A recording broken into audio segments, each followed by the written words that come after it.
Hello, everybody. My name is Dr. Tyrone Holmes, and I'm really excited to be here with you today. Let me take this opportunity to welcome you to Building Powerful Connections in a Culturally Diverse Society.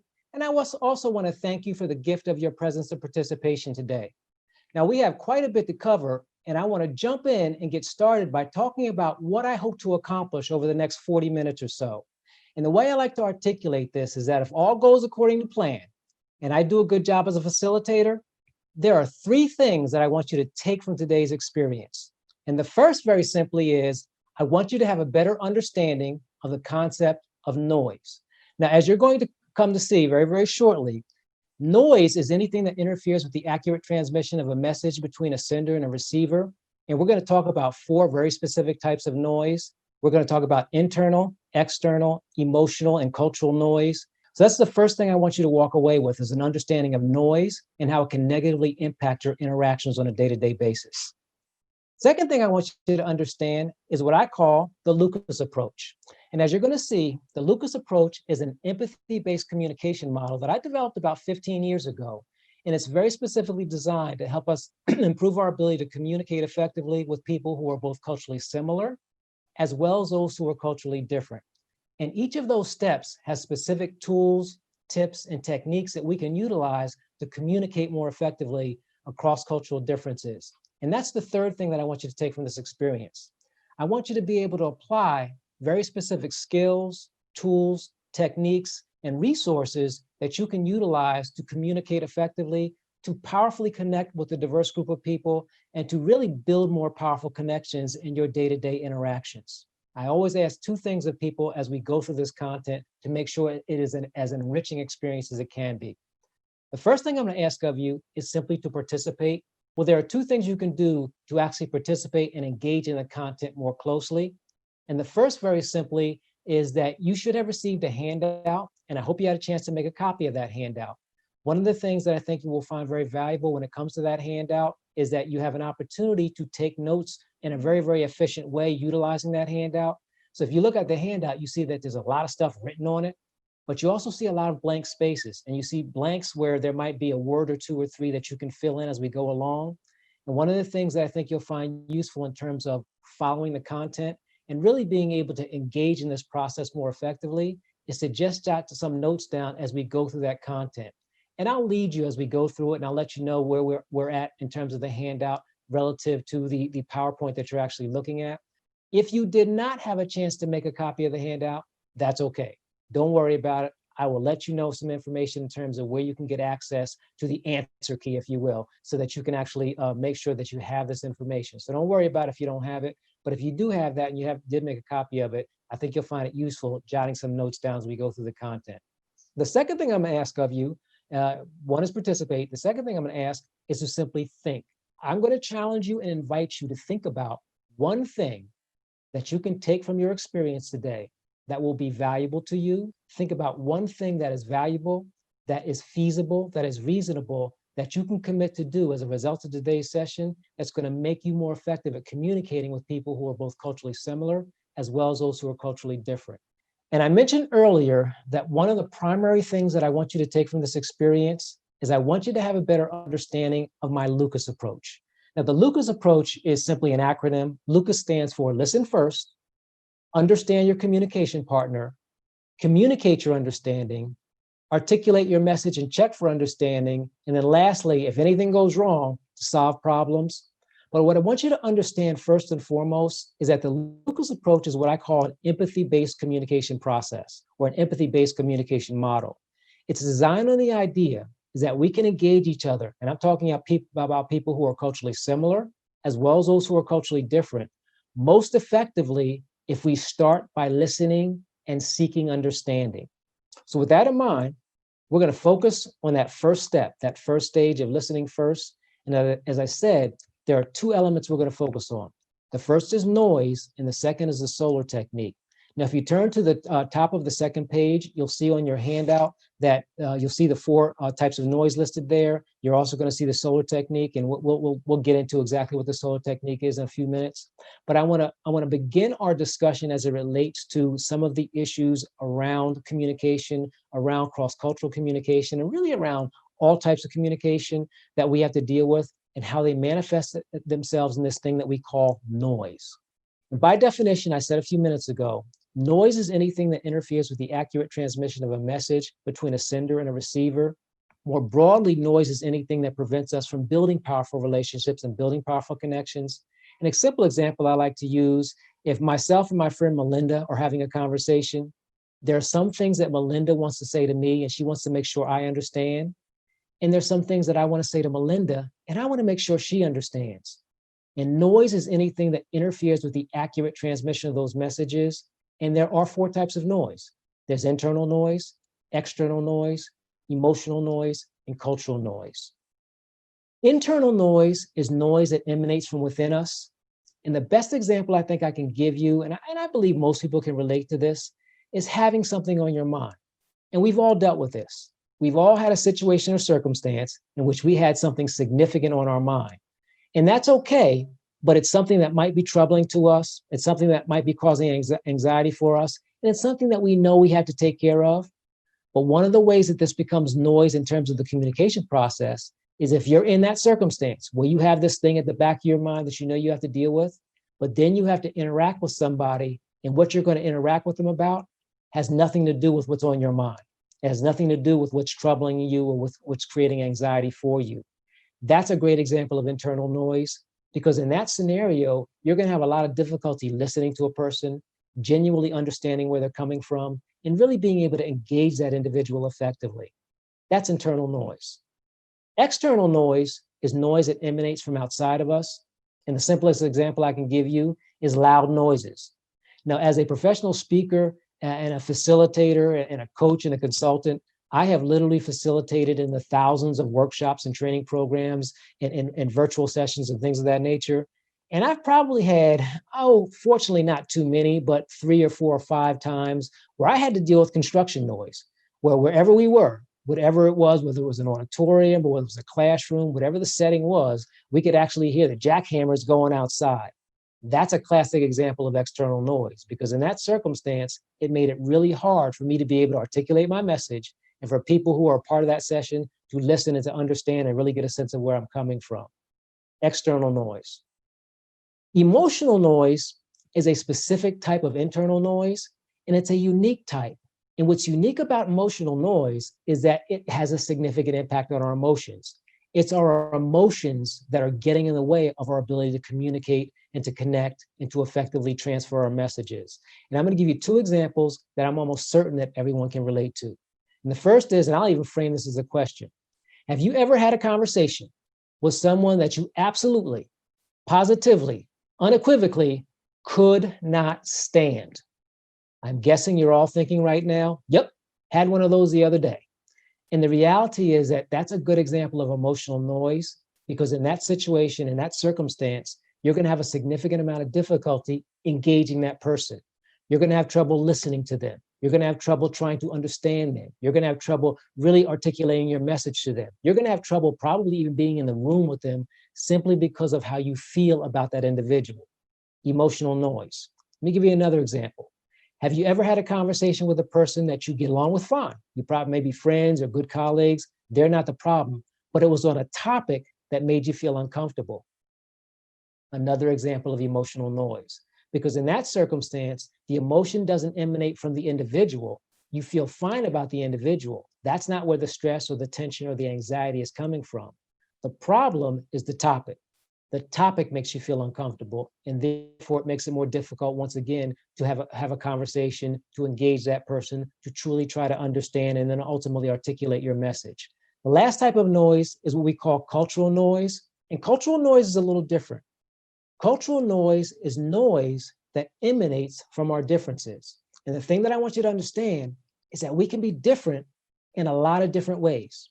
We can be different because of the job that we hold in an organization. We can be different because of our location on the hierarchy in that organization. We can be different because of our gender. We can be different because of our sexual orientation. We can be different because of our race. We can be different because of our personality style or personality type.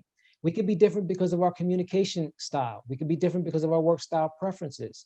We can be different in a lot of different ways, And those differences have the potential of negatively impacting our ability to communicate and to engage effectively with one another. And I'm going to give you two really simple examples.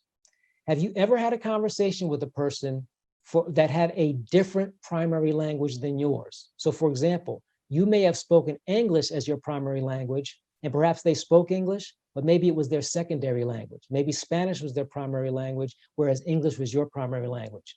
In that scenario, you may have had some difficulty having a conversation with that individual. Maybe there's an accent that gets in the way and makes it more difficult to understand each other's words. Or maybe you have a different understanding about what certain words or phrases actually mean. That's a good example of cultural noise, in that language differences are what is making it more difficult for you to actually engage one another. Let me give you another example. Have you ever either participated in or observed an interaction between a millennial and a baby boomer? I'm sure many of you can relate to that. And the fact of the matter is that that can create some cultural noise. The age differences can create some cultural noise. There may be some different worldviews, some different perspectives, some different ways of thinking, some different experiences that have shaped our lives and shaped how we see the world. And that can manifest itself in a problematic way when you're having a conversation across significant age differences. Both of those are examples of cultural noise. And the point I want to make, and the thing that I want you to really focus on, because we're going to start talking about steps we can take to reduce all these types of noise. But what I really want to emphasize is that my challenge to you as you move forward is to think about when noise may have a negative impact on your interactions. Think about when internal noise or external noise or emotional noise or cultural noise can negatively impact your engagement, negatively impact your communication, negatively impact an interaction that you're having. Maybe it's a meeting, maybe it's a one-on-one conversation, maybe you're a supervisor giving feedback to an employee.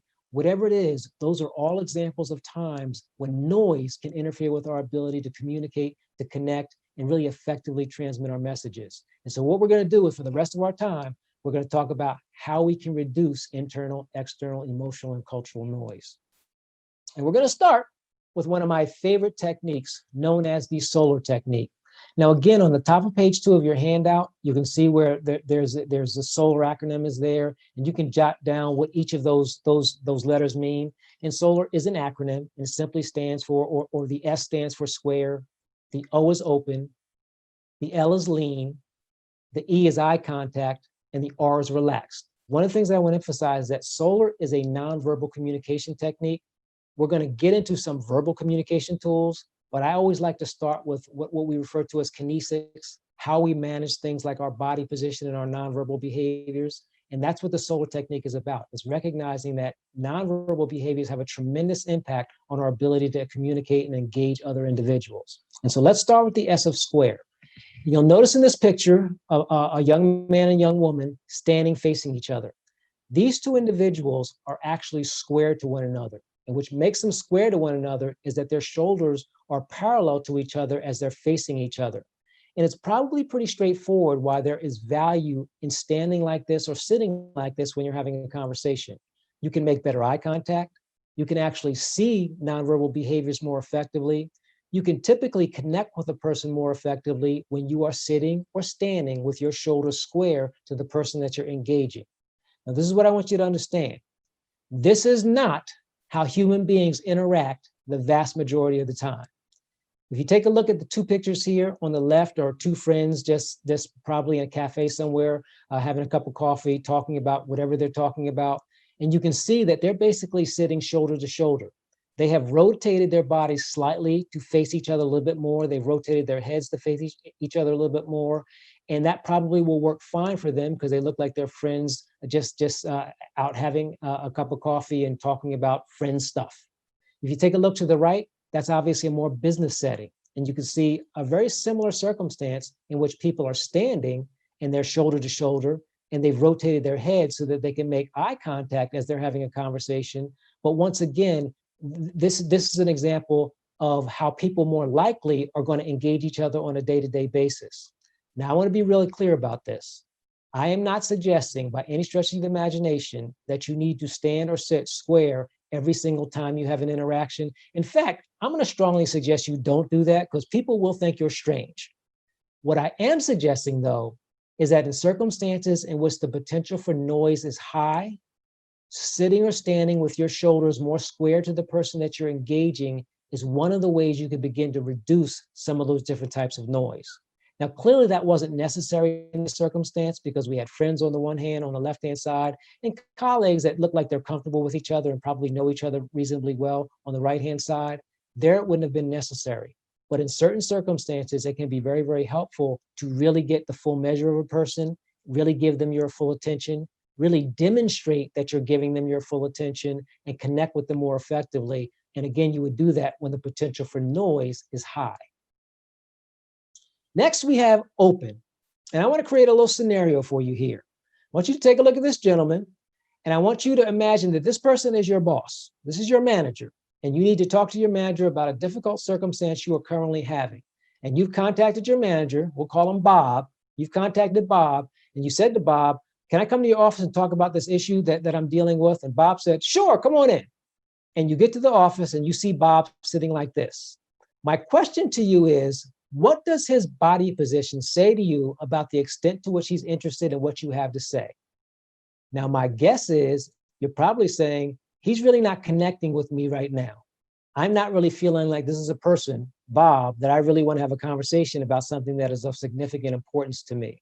Now, the question I always pose is, what about Bob is demonstrating that to you? And pretty much people will always chime in very quickly and identify, Bob has a very closed posture. His arms are crossed. He's actually really, really pulled himself tight on his upper body. His lower legs are crossed, and he has what we classically refer to as a closed position. Now, here's what I want you to understand. The fact of the matter is this may be a very comfortable position for Bob. Now, he's scowling a little bit, which probably would turn us off even a little bit more in terms of wanting to have a conversation with him. But the fact is, this might be a comfortable position. And I've seen a lot of people sit this way or stand this way with their arms crossed very, very comfortably. I'm a person who can do that. I like to cross my arms. It's very, very comfortable. But what I'm going to suggest to you is that if you want to say to a person in terms of your nonverbal behavior, that you are listening, that you want to understand, and that you genuinely want to connect, you want to maintain a more open body posture than the closed one that is being displayed here. So for example, if you take a look at yours truly, this is me a couple of years ago. You can tell because I have more hair than I do now, but this is me doing a presentation for probably a group of about 25 or 30 people. And I believe I was talking about building powerful connections with a diverse audience. And we were talking about some different things as it relates to the solar technique. And you'll notice that one of the things that I'm doing, and this is kind of a definition of a more open body posture, is that both my hands and my elbows are outside of my torso area. That is a very open position. You'll also notice that I am showing you the palms of my hand. Now, what does that mean? There's very interesting research that talks about from a speaking standpoint, when you're standing in front of a group, maybe at a team meeting or whatever it is, in terms of body position, and in terms of what types of body positions will elicit the greatest response, positive response in terms of people following you, in terms of people buying your products, buying your services, listening to you, being led by you, so on and so forth. And it's when you show people your palms. It's one of the most powerful things you can do is to show people the palms of your hand while maintaining an open body position, be it sitting or standing, to really say to them that you are trustworthy, that you're listening, that you're interested in what they have to say, and that you have something that of value you want to share with them. Now, I know what some of you are thinking.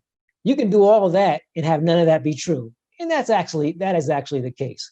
None of these nonverbal body position things that I'm talking about are necessarily a guarantee that you're going to, or that a person that's doing them is genuinely wanting to listen to you. But what I am going to suggest to you is that when you sit or stand squarely and you do so with an open body posture, you are communicating to the vast, vast, vast majority of people that you want to listen, that you want to understand, and that you're there for them, and that you're going to be a person that they can talk to and that they can engage effectively with. And so that's what I want you to be mindful of. And this is just an example of an open body posture. Let me give you another example. And I think this is really, really powerful.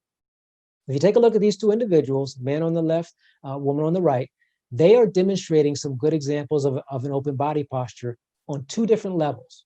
Level one is what I talked about earlier, is maintaining an openness in terms of your upper body. Now, she has her legs crossed, and sometimes people ask me, Is it a problem with you keeping your legs crossed? And I always answer, not at all. If you're comfortable with your legs crossed, that's perfectly fine. Don't worry about that. Just make sure you try to maintain a relatively open upper body posture. He's actually sitting up, basically in a position that would indicate that he's listening, he's interested in what she has to say. His hands are actually inside his torso region, but I don't believe in a way that actually creates any problems. So I think they both have a good open posture and are engaging each other very effectively. Here's the other thing that I want you to understand. This is the second thing that I was referring to. Notice the table, and it's at the very bottom of the screen, but you can see they each have a cup of coffee or whatever they're drinking there. You'll notice the location of the table. The table is not between them, and that's another element of open. Open is not just about our body position or how we're holding our arms or our legs and things of that nature. Open is also a proxemic, and proxemics are about the management of physical space. In this particular case, they are open because there's no physical structure between the two of them. That is tremendously powerful when it comes to creating what I like to refer to as a more egalitarian two-way communication process. Now, let me give you an example. I have this conversation with leaders often when it comes to communicating more effectively with their employees, with the people who are quote unquote following them. And one of the things that I say is that if you want to create a more egalitarian two-way communication process where people will likely trust you more, think you're a better listener, and want to engage you more often, then what you want to do is rather than sit behind your desk, you want to come out from behind your desk, have two chairs facing each other and have the conversation that way. On the other hand, and there are certainly times when you may want to do this as a leader, if you want to show them who's the boss, if you want to engage in a less egalitarian, more one-way communication where you're basically telling them what they need to know and there's less of them talking to you about what they want you to understand, then it's better to sit behind your desk and have them on the other side of the desk. And so that's something that the only thing is different in those two scenarios is the physical setup of those scenarios has a tremendously profound impact on how the people that are in those scenarios will respond and will interact. But once again, in terms of reducing noise, just as they're doing here, creating a more open space is much more conducive to doing that. And something that's very much related to the O of open is the L of lean. And one of the things that I emphasize to people is that if you can create a scenario in which you are sitting and you're leaning slightly forward, just as she is in this picture, you will much more powerfully communicate to somebody that you're listening, that you want to understand, and that you want to engage them in a positive manner. Now, I'm not suggesting that you have to do this all the time. I'm really not.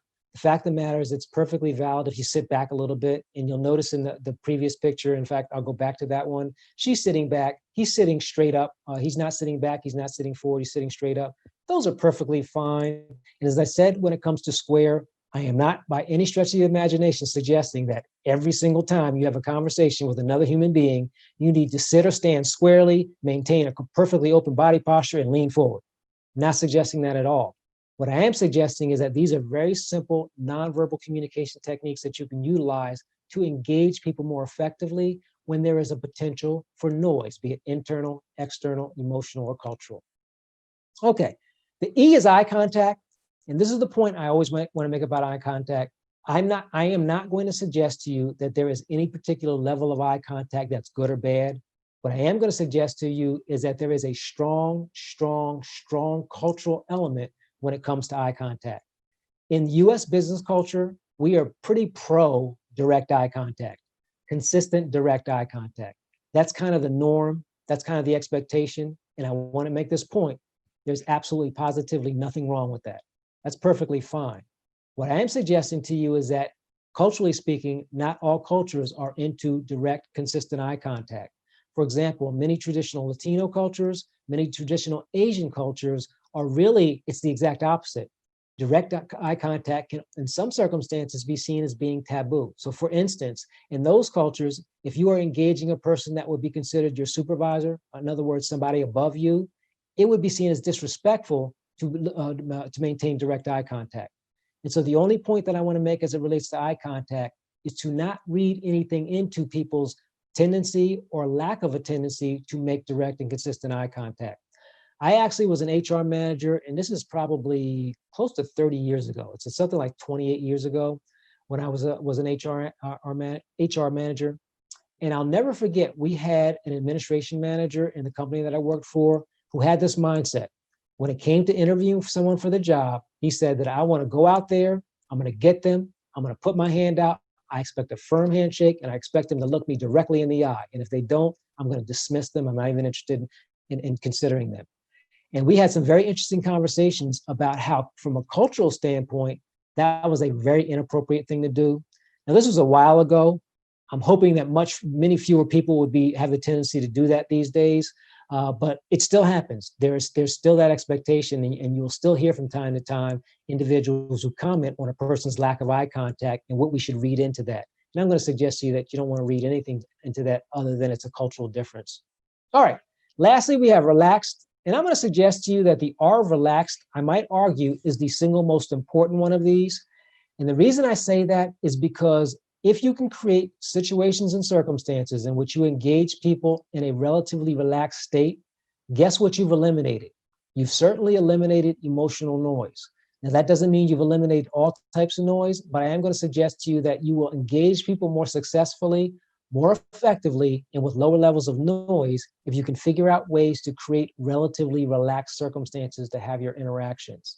And I'll give you a real quick example. I was working with an individual as it relates to leadership development, and they gave me a great example of what I'm talking about. They actually would leave the office, go outside, and just sit on a park bench when they had to have difficult conversations sometimes, because it was a more idyllic setting. It was a nice little lake. They might even see ducks and things of that nature that would help people relax and really have the conversation outside of the stresses of the workplace. And be mindful that anything that we can do to create a situation or circumstance in which people can be a little bit more relaxed is going to reduce the negative impact of noise. With that, we're going to start jumping into steps that we can take to begin the process of reducing noise. Now, we've actually focused on the first of the 5 phases, which is listen first. Now we're going to get to the next one, understand your communication partner. And we're going to go through these next 4 fairly quickly because, as I said, each of these, I'm going to give you some skills and some techniques and some tools that you can utilize to reduce the negative impact of noise. And we're going to start with what I like to refer to as probing. And probing is a very, very powerful communication technique. It's a very, very simple one. All a probe is it's a open-ended question or a statement designed to elicit additional information about in a conversation that you're having. And the value of a probe is it helps to direct the conversation so that you can get from the person what you need to understand where they're coming from and understand in some circumstances what they need from you. And I'm going to give you a very simple 3-word sentence prefix that you can utilize to probe to your heart's content and to utilize probing in a very, very powerful way. And that very, very simple 3-word sentence prefix is tell me more. Tell me more about what concerns you. Tell me more about what happened during the second half of that meeting. Tell me more about what you need from me. Tell me more about what happened that made you so upset. Tell me more about this specific element of this process. Tell me more about what you perceive as being a mistake that this individual made. You'll notice in all of those examples, it was actually drilling a little deeper. It was getting some additional information, getting them to drill a little bit deeper so you can get information to better understand what the concern might be. Similar, and can also be used very, very effectively, is what we refer to as clarification. Clarification is a specific type of probe, and it's really just designed to get a little bit deeper and to better understand, again, a situation or circumstance and what a person is trying to articulate to you. And I'm going to give you, once again, a 3-word sentence prefix you can use very, very effectively. And that is, help me understand. Help me understand what the true problem is. Help me understand what it is exactly that you're trying to say to me. Help me understand what your concern is as it relates to this particular situation. Help me understand what you were thinking when you made that decision. Help me understand what you need from me in order to make this successful. Once again, you're drilling more deeply, you're getting some more specific information, you're really getting to gain, you're doing something that'll help you gain a greater understanding of what a person is trying to say to you if they're having some difficulty in getting that across to you. All right, so that's listen first, understand where your communication partner is coming from. or understand your communication partner. The next step in this process is to communicate your understanding. And I think this is one of the most important steps in the process. And it's probably the thing that we tend to do least in our day-to-day interactions with other human beings. And you'll notice that if you look on page 1 in your handout, you'll notice in the box, I list 3 things there. We're going to go through 2 of the techniques, and those techniques are active listening and self-disclosure. But I just want to say something very quickly when it comes to the concept of empathy. One of the best definitions that I've ever heard of empathy is putting on another person's shoes, walking around in them, and experiencing the world from their perspective. Now, quick disclaimer, you do not have to wear other people's clothes. That is not necessary. But one of the things that I think is valuable in that definition is that what you're really trying to do is you're trying to understand people from their perspective, not from yours. And that is a common mistake when it comes to listening and understanding. What I'm going to suggest to you is that these tools, active listening and self-disclosure, can help us do that a little bit more effectively. Active listening is one of the tools that you're probably very familiar with. And all I'm going to suggest to you is that active listening is potentially the most powerful tool we have. All active listening is briefly paraphrasing what someone has said to you to check to make sure you understand where they're coming from. And the thing that I want to emphasize is that when you use active listening well, when you reflect what someone has said to you, what you're going to do is you're going to reflect 2 things. You're going to reflect the affect and you're going to reflect the content. So for example, if I say to a colleague that I've had a conversation with, it sounds like you're upset because of a decision they made at the meeting. You'll notice that I reflected 2 things. It sounds like you're upset. So there's the affect. And then the second part is because of a decision that was made at the meeting.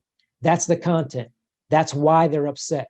And you'll notice that it was a very brief sentence. We may have talked for 45 seconds, 90 seconds, 3 minutes, whatever it was, but in something that took probably about 5 or 6 seconds, I was able to reflect the most important elements of that conversation. That is what active listening is all about. And the point that I want to make about active listening and why it's potentially so powerful is because it truly demonstrates that you're listening and that you understand where the person's coming from.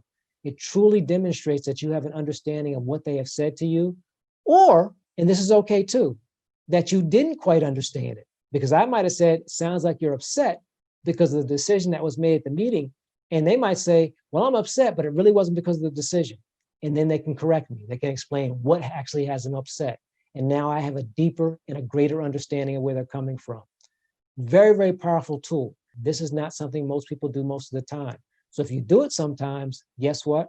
You're going to really, people are going to listen to you more because they're going to value the fact that you've listened and understood them. So let me give you 2 sentence prefixes that you can use for active listening. And I've already given you one. Sounds like. It sounds like you're upset because of the decision that was made at the meeting. The other side of that is, or the other one that you can use is, what I hear you saying is you're upset because of the decision that was made at the meeting. So sounds like, or what I hear you saying, both can work very, very effectively in terms of reflecting back what someone has said to you and you checking in to make sure that you're on the same page. And then the next tool is what we refer to as self-disclosure. And here's the thing about self-disclosure. Self-disclosure is simply sharing an experience or sharing a piece of yourself to basically say to the person that you can relate to where they're coming from. And here's the thing. The reality is, in any circumstance or situation, in any cross-cultural interaction, in any multicultural interaction, the reality is that you have way more in common with the people that you're interacting with than you have different. And one of the mistakes that I think we make, and I think this is one of the things that creates barriers between us, is that we operate as if we have more differences than we have similarities, when the opposite is true. And the reality is that all we really need to do is to use our similarities to build a bridge across those differences. Self-disclosure is a very effective way of creating that bridge, if you will, because you may be interacting with someone and it may be that the two of you don't think you have a lot in common. The reality is you probably have way more in common than you realize. And self-disclosure allows you to point that out. So if a person talks to you about a circumstance that they've had to deal with or that they're dealing with now, or a situation that's giving them a problem, or a reality that has been stressful for them, if you can relate to that, if you've had a similar experience, if you can actually in some way relate to what they're dealing with, you can share that with them to build a bridge across your differences. Now, I give you one caveat, one warning, one cautionary note, is that when you self-disclose, you want to absolutely, positively, unequivocally make sure that what you're disclosing is legitimately similar to what they're relating, because this can backfire. This can go south if you basically self-disclose something and their response is, that has nothing to do with what I was talking about. You don't want that to happen. That's going to have the opposite effect of what we're seeking in terms of using our similarities to build a bridge across our differences. Let me give you two sentence prefixes that you can use. One is simply, that's something I can relate to. And you can say, that's something I can relate to, and then tell them how you can relate to it. Another thing you can use is, I've had a similar experience, and talk about that experience. I've had a similar experience. So that's something I can relate to, and I've had a similar experience. Okay, we're up to the part that most of us actually want to start with, which is articulate your message. And the reality is that it's relatively simple in terms of articulating your message. I just want to emphasize using inclusive language. And I just want to briefly walk you through 6 things to consider when it comes to using inclusive language. And the first thing is to simply get to the point. The reality is, in circumstances in which noise has the potential to be high, you want to avoid the small talk and focus more on getting to the point and making sure your message is understood in as efficient and effective manner as possible. Doesn't mean you can't use small talk, but save that for times when noise is going to be significantly low. Second thing to consider is to use short and familiar words. And the reality is that, once again, in situations or circumstances in which noise is high, using longer, more complex terms, phrases, words, things of that nature can make it more difficult to articulate your message. So always think in terms of, does a person understand some of the acronyms that I use? Does a person understand some of the terms that I use? And make sure that you're using short, familiar words to minimize the negative impact of noise. Another thing that I like to emphasize, and I'll be very brief with this, is simply to be open, honest, and straightforward at all times. And perhaps even more importantly, be yourself, be genuine. Do not feel like in any situation or circumstance, you have to be anyone other than the person that you are, and you will maximize the likelihood of having a positive engagement with people, no matter what the circumstances or situations is. Next, use respectful language. And what I mean by respectful language is language in which people will feel included. And I'm going to give you a real simple example, a real quick example. And this is using person-centered language. I'll pose this in the form of a question. What do you think is a better term or a more effective term to use? Disabled person or person with a disability? Disabled person or person with a disability? If you said person with a disability, you are correct. Now, the reason you are correct is that it's more person-centered. Disabled person leads with a person that's disabled and basically makes the disability the center of the person. Person with a disability recognizes that first and foremost, they are a person, and that disability is simply only one aspect of who they are as a person. That's an example of using respectful language, and again, can reduce the negative impact of noise, particularly cultural noise in an interaction. Articulate your words clearly, and if necessary, reduce your rate of speech. One of the big ones for me, I tend to be a very fast talker, and I've had to spend years actively focusing on reducing my rate of speech. And frankly, I may or may not always be successful, but it's something that I really make sure that I try to do.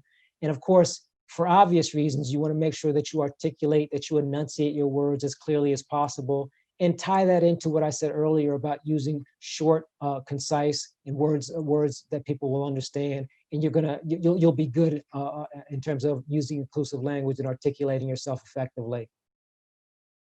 And then lastly, use inclusive visuals. And this only applies if you're actually using visuals, of course.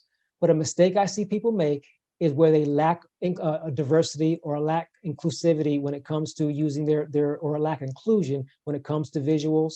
And so, for example, if you're doing a presentation, maybe it's a sales presentation, and you're doing a sales presentation for a particular cultural group, make sure that your brochure, make sure that your flyers, make sure that your PowerPoint, make sure that anything that you use that's visual would include members of those cultural groups. I've seen circumstances where that has not happened, and it creates problems because people feel like they're not a part of what it is that you're presenting. Okay, last one is solving problems. And I'm going to close out very briefly with a tool that I love called metacommunication.